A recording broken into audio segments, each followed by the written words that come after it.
오늘 우리에게 주신 하나님의 말씀은 느헤미야 5장에서 8장까지의 말씀입니다. 느헤미야 5장에서 8장까지의 말씀을 함께 보도록 하겠습니다. 느헤미야가 성벽을 건축하면서 외부의 적들의 문제를 이기고 있었지만 또한 내부의 분열의 문제가 있었습니다. 부유한 사람들이 흉년의 때에 가난한 사람들에게 높은 이자를 취해서 먹고 살기 힘들게 했습니다. 그리고 밭과 포도원과 집을 저당 잡히게 되고 가난한 사람들의 자녀들이 종이나 노예로 팔려나가게 되었습니다. 느헤미야는 이러한 백성들의 부르짖음을 들으며 깊이 생각했습니다. 왜 사람들이 사랑이 없을까? 왜 사람들이 동족들을 노예로 삼을까? 자기는 저 먼 이방 땅으로부터 돌아와서 총독의 녹조차 받지 않고 백성들을 위해서, 민족을 위해서 헌신하고 기도하며 노력하고 있는데 왜 저들은 저렇게 돈을 위해서, 자기들만 위해서 살아가는가? 그렇게 깊이 생각한 가운데 느헤미야가 생각한 것은 저들의 삶 가운데 하나님을 경외한다는 말이 있지만 하나님을 경외하는 삶이 없었다라는 것을 그는 깨닫게 됩니다. 우리 9절의 말씀을 같이 함께 읽겠습니다. 내가 또 이르기를 너희의 소행이 좋지 못하도다. 우리의 대적 이방 사람의 비방을 생각하고 우리 하나님을 경외하는 가운데 행할 것이 아니냐. 또한 15절 하반절에도 보면 이렇게 말합니다. 나는 하나님을 경외함으로 이같이 행하지 아니하고. 느헤미야와 이 방백들의 차이는 하나님을 경외하느냐 하지 않느냐의 차이에 있습니다. 여호와를 경외하는 것이 지혜의 근본인데 여호와를 경외하지 않으면 지혜 없이 혹은 파렴치하게 이방인처럼 욕심대로 살아갈 수밖에 없다라는 것을 알고 깨닫게 된 것입니다. 늘 하나님을 경외하고 생각하는 사람으로 느헤미야는 살아가고 있고 방백들은 하나님을 경외함도 하나님을 생각함도 없이 살아가는 사람인 것입니다.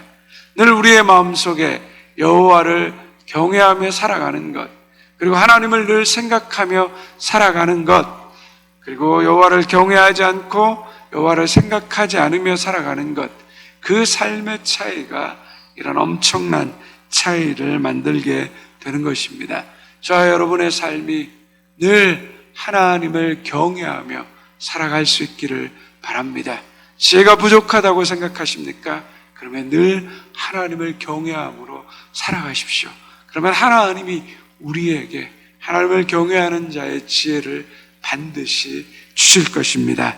6장입니다. 산발락과 도비야 아라비아 사람 게셈이 5번이나 편지를 보내 계속해서 느헤미야를 위협하고 성전 건축을 방해했습니다.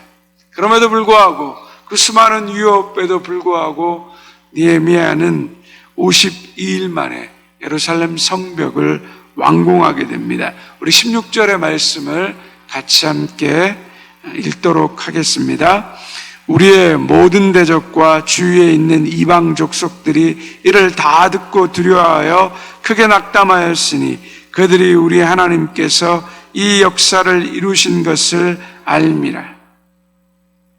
우리가 어떤 하나님의 일을 하려고 하면 주변에 끊임없는 방해와 시험과 유혹 그리고 위협이 우리 가운데 있습니다. 하나님 말씀대로 살려고 하는데 하나님을 경외하지 않고 하나님의 말씀을 믿지 않는 이 세상 가운데서 하나님의 말씀대로 살려고 하고 하나님의 뜻을 이루려고 하는 삶을 살려고 하면 여러분 어떻습니까? 수많은 핍박과 유혹과 시험이 가득합니다. 그러나 그 하나님의 뜻대로 살려고 노력하고 그 믿음대로 사는 사람을 하나님이 지키시고 보호하십니다. 결국엔 대적들이 패하게 되고 낙담하게 되는 것입니다. 그런데 시기야가 이 모든 일들을 어떻게 고백하고 있습니까? 우리 16절 하반절에 보면 하나님이 이 역사를 이루신 것을 안다라고 얘기했습니다.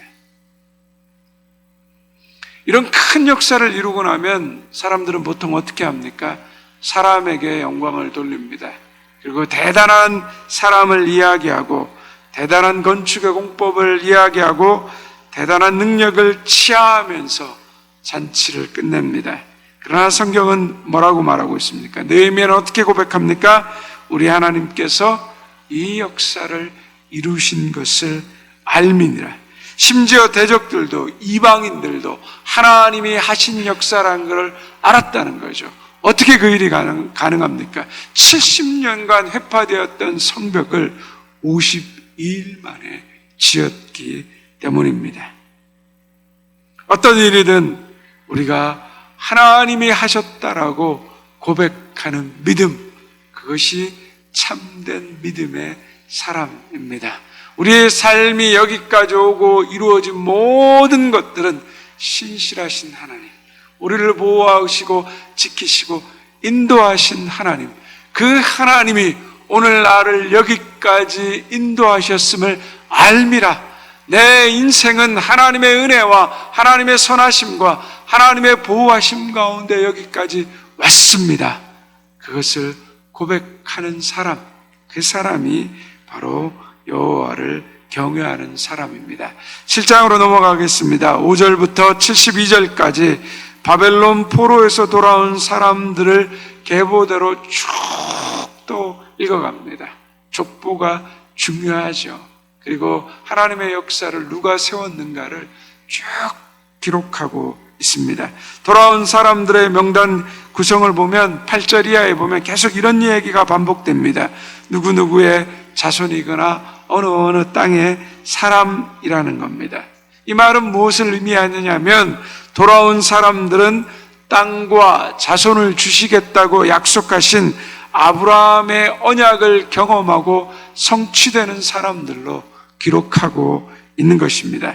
그냥 돌아온 것이 아니라 하나님의 언약의 약속 가운데 있는 사람, 다시 그 폐허간 땅에서 하나님 나라의 그 약속과 유업 가운데 그것을 믿음으로 믿고 돌아온 사람, 그 하나님의 약속의 사람으로 돌아온 것임을 기억하고 있는 것입니다.